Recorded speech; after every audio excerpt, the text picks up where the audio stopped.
We have Dr. Mohan here with me. Of course, you know her from the landing coverage. Hey, Doc, how are you? I'm doing very well, Mr. President. I just Thank want you you to know. for taking the time to speak with us. Are you kidding me? What an honor this is. This is an incredible honor, and it's amazing. Indian of descent Americans are taking over the country. You, my vice president, my speechwriter, Vinay, I tell you what, but thank you. You guys are incredible. Did you want to say something? I'll be quiet. Absolutely, Swati. Tell us how you felt on landing day, and actually what path brought you to here at the lab. Absolutely. So my path actually started way back when I was a child watching my first episode of Star Trek. In addition to those fantastical scenes of space, what really captured my attention was this really close-knit team who was working together, manipulating this technological marvel with the sole purpose of exploring space and understanding new things and seeking new life. Perseverance is my first mission at JPL, where I've gotten to work from the very beginning of formulation all the way through operations. And it's made me feel like I was part of that crew, being able to work with this incredibly diverse, talented team that has become like a family.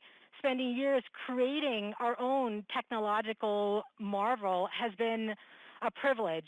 Those last days and weeks leading up to landing day, it was pretty smooth, but we were all still really nervous and frankly terrified until we got through those final 7 minutes. To be able to call touchdown safely, to see those first images come back from Mars, to see the place where we had never been able to go to on Mars before, and go there, reach there for the express purpose of seeking out new life, just made it feel like I was living in a dream. Now that that tremendous relief has passed for the team of being able to be there safely, all that's left is the excitement and the thrill of all the scientific discoveries that are yet to come of what Perseverance can actually find, and hopefully find those signs of past life on Mars. Well, I tell you what, you said you feel like you're living a dream. You've created a dream for millions and millions of young kids, young Americans. You talk about STEM. Look, the thing that I found so exhilarating about this, you all did this, the whole team, the team I can see now, and the entire team at JPL. What you did, you restored a dose of confidence in the American people. They're beginning to wonder about us. They're beginning to wonder, are we still the country we always believed we were? You guys did it. You guys gave a sense of America's back. It's astounding what you did. You should not underestimate it. You should not underestimate it. You did it the most American way. You believed in science. You believed in hard work, and you believed there wasn't a darn thing you couldn't do if you put your minds together. One of the reasons why we're such an incredible country is we're such a diverse country. We bring the best out of every single solitary culture in the world here in the United States of America, and we give people an opportunity to let their dreams run forward. And I can't tell you how much, everyone was so down the last years about, is America still the font of change, and are we still the country that has hopes and develops and pursues the most unlikely things to happen? And we are. And you all demonstrated it. I really mean this. It's so much bigger than landing Perseverance on Mars. It's about the American spirit. And you brought it back. You brought it back in a moment we so desperately needed. I was talking to a head of state who was calling me about congratulating me on becoming president. And then I later heard from another head of state saying, America's changed so much They used to be so competent to do great things, and here they can't even deal with the coronavirus. Look how badly organized they are. That was said by a head of state, and America's image in the world. And it matters. It matters because democracies have to demonstrate they can run as efficiently and more efficiently than autocracies. There's a big battle going on. Your kids are going to be studying about when democracy once again reestablished it could do anything, as opposed to autocracies that can just command things.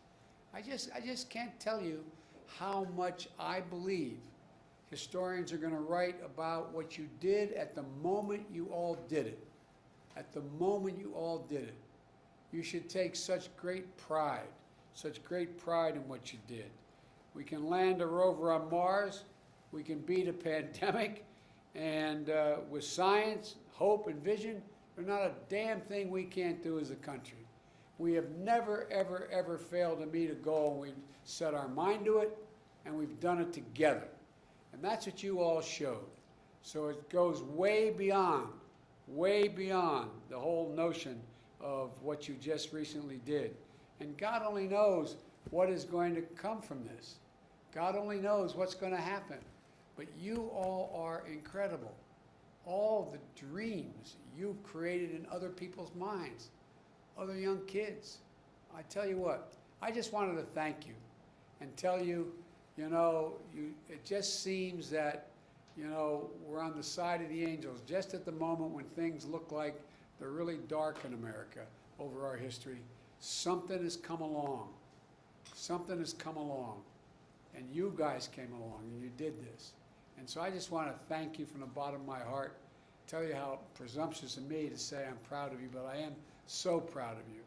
And Mike, the teamwork that still exists there, the importance of it, the consequence of what you're doing, and it's only just a start. I had a group of folks in my office not too long ago, House and Senate members, House members, Democrats and Republicans, talking about infrastructure. And I have in the shelf in my Oval Office a moon rock. And they walked over and said, "This is actually a moon rock from the moon?" And I jokingly said, "You ain't seen nothing yet. Wait till you see what comes home from Mars." So anyway, folks, thank you, thank you, thank you, thank you. You're great Americans, and you're demonstrating again, there's not a thing we cannot do when we set our mind to it. Well, God bless you all. Thank you.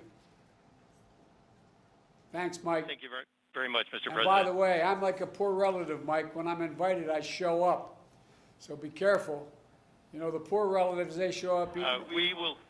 They stay longer than they're supposed to. I'm one of those kind of guys. We will be more than happy to have you. To stay as long as you want. I'm looking forward to seeing you all in person. We'll get you in office here. Thank you. Thank you. Appreciate it. Bye-bye. Godspeed. Thank you, sir.